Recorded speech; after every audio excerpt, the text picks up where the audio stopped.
The evening entertainment continues here in Bordeaux, and I can tell you, if the drivers go as quick as Edwina Topt-Alexander and Kevin Stout in the show jumping, we're in for a feast. And the first team for the home nation, and they've already had the roof taken off here with Kevin Stout, French show jumping hero, winning the Relais FEI World Cup. But now it's the turn of French driver Thibault Caudry. Cindy. Actually, Thibault won the competition here 2 years ago when he had the wild card as well.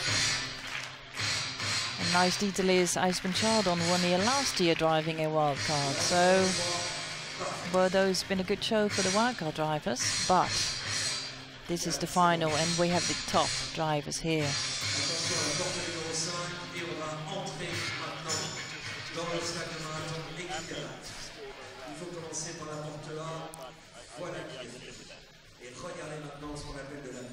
Thibault is now in the first marathon type obstacle.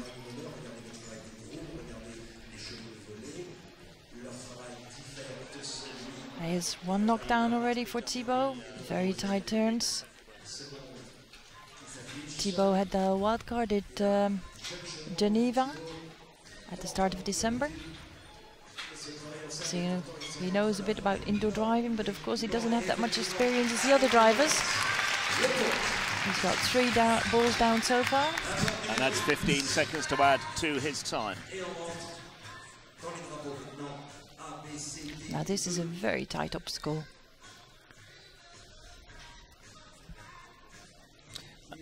Cindy, it's important to mention that there are options. There is not just one possibility of the course through these obstacles. The drivers do have options, and we saw this play its part last night, didn't we? Yes, we did. As long as the drivers take the gates in the right order, which means A, B, C, D and E, and always keep the white flag on the right and the white one on the left. Tonight's competition, 2 rounds, 7 teams compete for the top 3 places, and their top 3 will go through to a second round immediately after this round. So, Thibault Caudry ends the first of our 7 drivers, 1:41.06 plus 25. 1:66.06. Cindy, 25 penalties. That means 5 of the balls or the tops of the poles down, knockdowns. That's quite a high penalty score, isn't it? It is actually, yes. So the Thibault Caudry with the very enthusiastic crowd here in Bordeaux, who have been brilliant for the last 2 days with all the exhibitions, all the competitions we've had in here, cheering on the sole French competitor out of the 7 in the FEI World Cup driving final. Hungary now, Zoltan Lazar.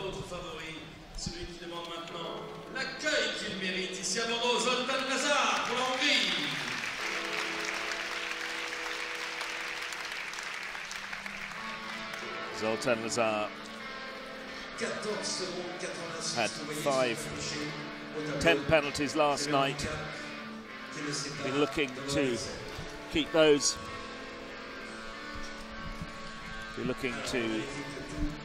To a minimum with. Now there's some issue happening here, I believe. I've just happened to look. Cameraman's got him on the screen. It looks like there's a. I think they're just making sure that all the balls are in the proper position. Maybe one of the balls was broken. I think they're playing boule. I think it's a traditional French game. Maybe they decided on the beach they'd have a little game of boule. Is that what's happening? They're confusing 2 disciplines here now. Playing polo.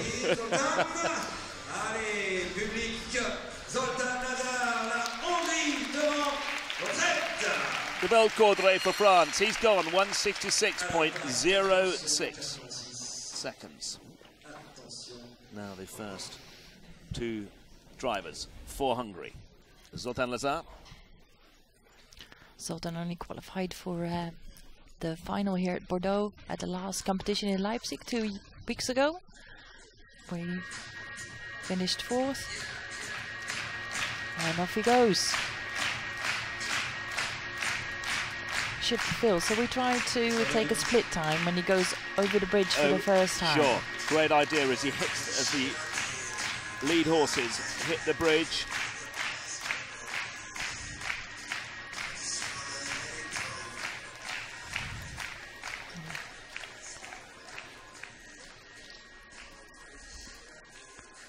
You can tell Zoltan is really going for it.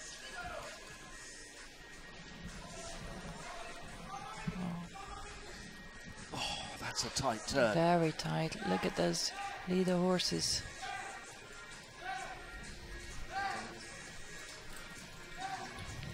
So, Phil, let's take this time when he goes onto the bridge, which is now 72 seconds.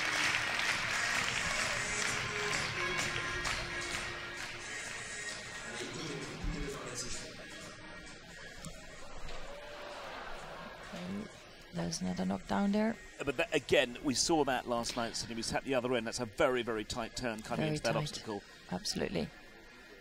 They're almost having to double back on themselves, the lead horses onto the wheelers. I think he's just knocked another 15. He's got more penalties than he had last night, more knockdowns. You also need a bit of luck, Philip, in this game. And sometimes it goes well, and sometimes it doesn't.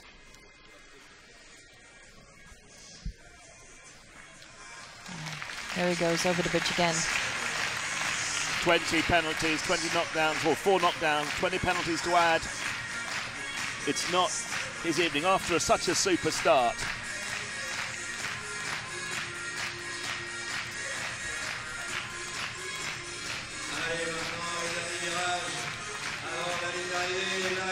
Cuts through the obstacle, the shortest route to the flag.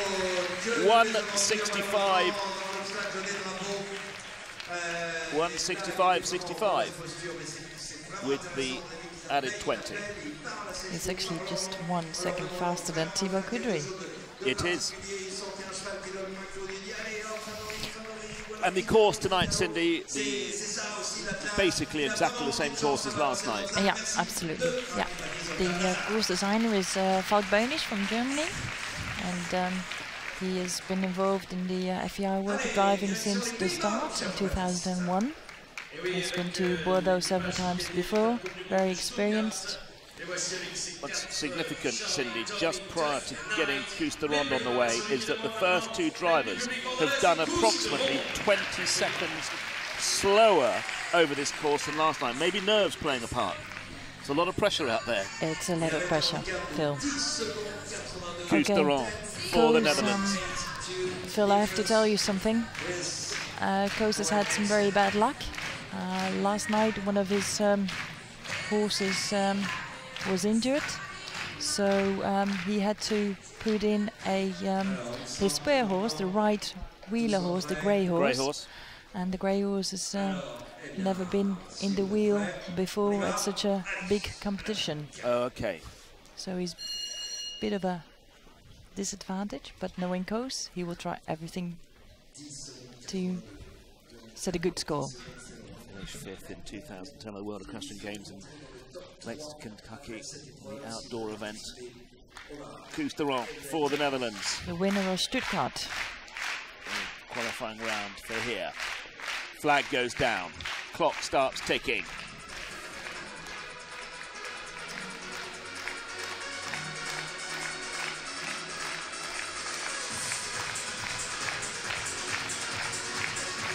And of course, having to replace a wheeler, when you're at these indoor shows, there's no great place to start practicing. It's all too late for that, isn't it? It's well, you say that, Phil, but I have another nice story for you later on. Sure, good.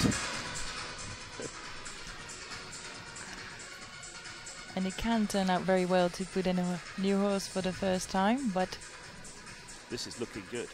This is looking solid.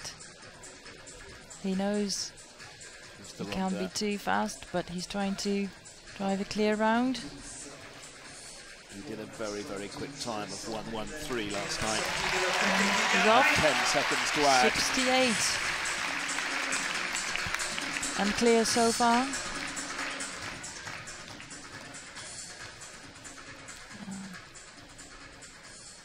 The drivers know from last night that this is very tight, so they know what they have to do.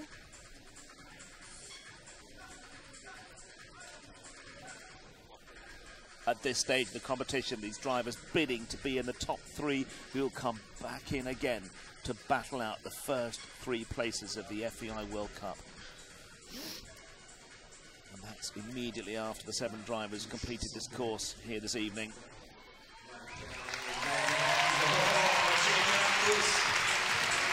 Still with no penalties, Cousteron. Just looking at his times, doing well. But so we saw Boyd yesterday finishing at 1:12. And there he does, a clear round, fantastic.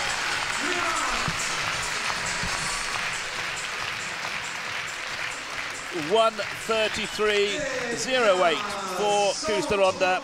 No penalties. Really good. Je crois que ça mérite d'être applaudi. C'est notre premier tour sans pénalité. Et là, c'est bien parce qu'il va mettre la pression.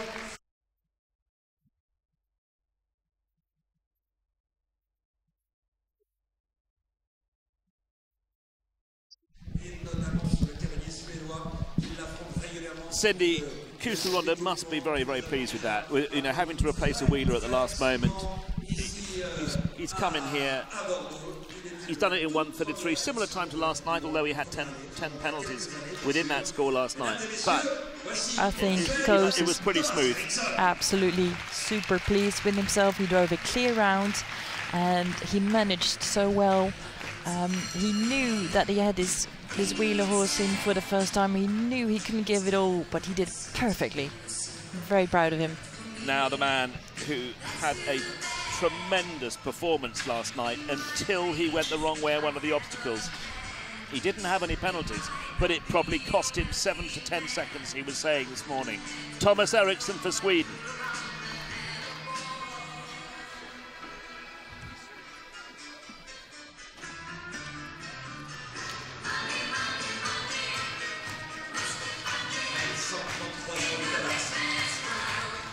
Thomas is always good for a strong performance.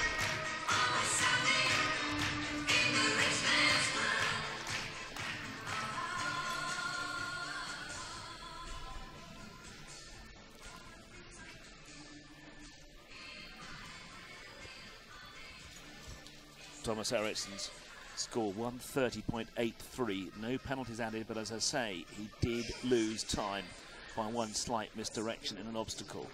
If he can correct that, he could go into the lead. There's just 3 drivers to come after Thomas Eriksson.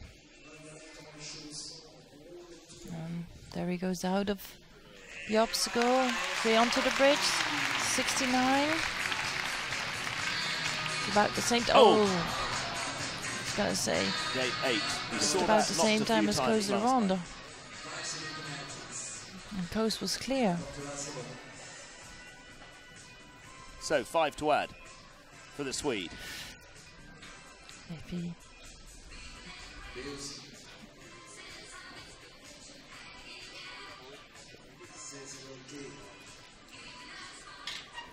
has some tight turns there. Those new to the sport, you can just see the green and yellow tops of some of those uprights there. The bits that can come off, flies over the bridge. Thomas Lee took off.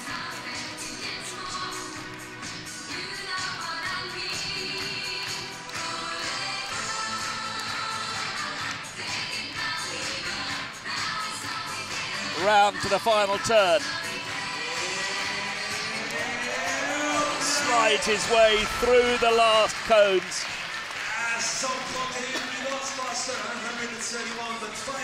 1:36.35, which includes 5 penalties.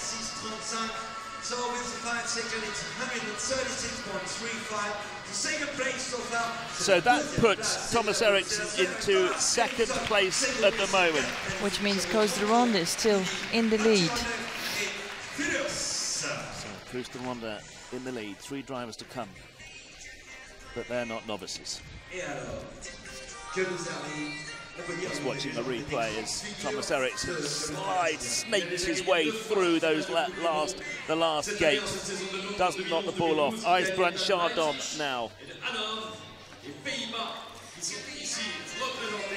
Ijsbrand Chardon, multiple winner of championships. Finished in 3rd place last night. The drivers coming in reverse order.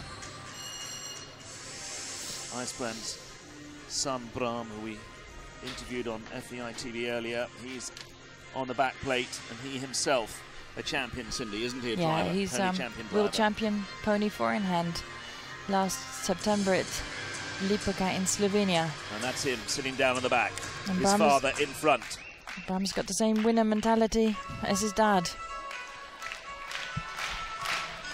Now the crowds here are showing their enthusiasm as this competition starts to really hot up. We're looking for a time to beat a 1:33.08, set by fellow countryman to Ijsbrand Chardon, Koos de Ronde. You know, Phil, Ijsbrand started with 8.48 seconds. Already on the scoreboard, he was somewhat 16 seconds behind Excel last night. So he has a lot to make up for, but he really is determined to put the pressure on Boyd. That looks slick. On the bridge. Look at the time on the bridge, 66 seconds. Quickest by a long shot. Through gate 8 that he had over last night.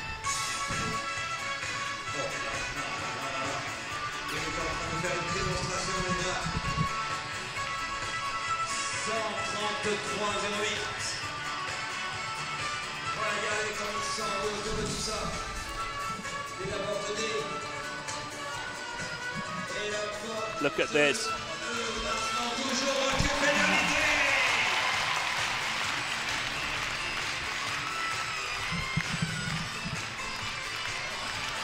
Still clear, still clean. Cindy, you can't cope, can you? No. This is very exciting stuff. Ijsbrand Chardon. He stays clear. He stays clear. He stays clear. 1:20.8. Perfect. And he is very, very pleased indeed with that. So into 1st place in this, the first of the 2 rounds here tonight for the FEI World Cup driving final. Ijsbrand Chardon, former winner, goes clear, 1:20.80.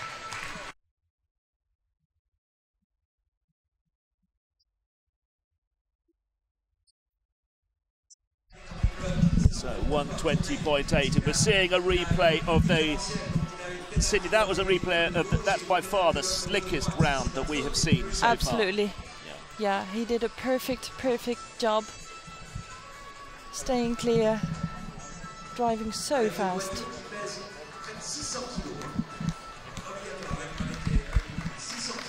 Two to go. Okay. In the first round, of course. Let's be reminded. They're battling for the last 3 places. They'll come back in. If you're not in the top 3 at this stage, you can't compete for the winning spot. Okay, Phil, I was telling you before that I had another nice story about a new horse. Okay, Josip Dobrovic, he is competing with a new horse in the, I have to have a look, I think it's the right lead. Yes, right lead. And this horse he's only had since last October. Okay. It's only his 2nd indoor competition. He's never done a World Cup before. Only its 2nd indoor competition? Yes. And he's only done 2. This is his yes. Yeah. This is his 3rd indoor competition. We're watching Josip Dobrovic for Hungary, who had an excellent round last night. Finished in 2nd spot behind Boyd Excel with 5 penalties. So only the difference between Dobrovic and Chardon was so little that 1 knockdown can mean a lot.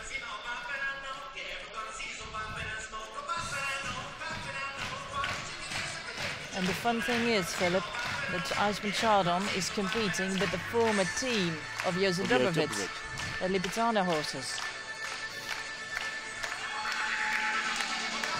Centimetres Very either side of the width of the team through the gates. Just centimetres. And if you talk about father and son, here's another father and son example. Oh, did you see that knockdown, Phil? It stayed on. I could just looking at it, it's just on the edge. But it stayed there, and that's all that counts. He had a knockdown. We didn't see it, Phil, but he had a knockdown. Okay. Well, it's fast and furious. We can't. I'm just looking to see where that might have been. The top end of that obstacle, I think. But however, there's 5-10 on the board now. A knockdown at the far end. Now this is opening up a possibility for Ronda. Oh, he's missing a gate there. Missing a gate. He has to make an extra turn. This costs him time. This is very significant for Ronda. But for the top three that go through, if Josef Dobrovic can't gain back the mistakes he's made now, he may miss out. He may miss out to be in that top three. The man who did so well last night.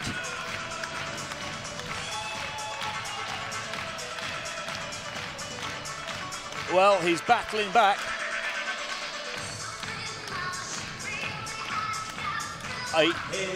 He's going to finish behind Ronda, I'm sure. 138.62. Cindy, we've got two Dutch in the winning round. Your fellow countrymen, two of them in the winning round.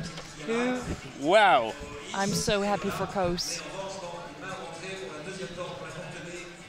So, Ronda, who at the beginning of this competition must have thought he needed all the luck to go his way to finish in the top three to go forward to the next round.